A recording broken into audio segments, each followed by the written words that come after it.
வணக்கம் டோலண்டோலிஸ் 56லேருந்து 66 போகிற பயணத்தில் நாள் 38 ப்ரீ ஒர்க் அவுட்லாம் லோட் பண்ணிட்டு ஜிம்முக்கு கிளம்பிட்டோம். இன்னைக்கு நம்மளுக்கு ட்ரைசப்ஸும் லெக்கும், ட்ரைசப்க்கு tri push down, overhead extension. களைப்பாக இருந்தனால சிறிது இன்ட்ரா ஒர்க் அவுட்டை லோட் பண்ணிட்டு லெக் ஒர்க் அவுட்டை ஸ்டார்ட் பண்ணிட்டோம். லெக்குக்கு leg extension, squats, calf raises, lunges போட்டு லெக் ஒர்க் அவுட்டை முடிச்சுக்கிட்டோம். லஞ்சுக்கு மீல் ரெடி பண்ணிட்டு பிரேக்ஃபாஸ்ட்டை லோட் பண்ணிட்டு கடைக்கு காலி ஆகிட்டோம். கடைக்கு போயிட்டு வார்ம் டவுன்லாம் போட்டு வேலையெல்லாம் ஸ்டார்ட் பண்ணிட்டோம். அப்படியே வேலையும் பார்த்துக்கிட்டு 1/2 லிட்டர் பாலையும் லோட் பண்ணிட்டோம்.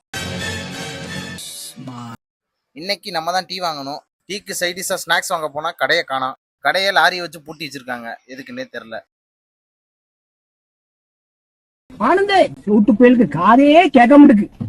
அப்புறம் ஈவினிங் ஒரு ப்ரொமோஷன் இருந்துச்சு, அதை பண்ணிட்டு வீட்டுக்கு காலி ஆயிட்டோம். அப்புறம் நம்ம நெருங்கிய தோழருக்கு வாங்க வேண்டியதெல்லாம் வாங்கிட்டு கருப்பட்டி காப்பி கடைக்கு போனா இன்னைக்கு காப்பி இல்லைன்னு சொல்லி மண்டையில் அடிச்சு வரட்டிட்டாங்க. அதை வருத்தத்தோட இன்னைக்கான நாளை முடிச்சுக்கிட்டோம். கன்சிஸ்டண்டா இருங்க.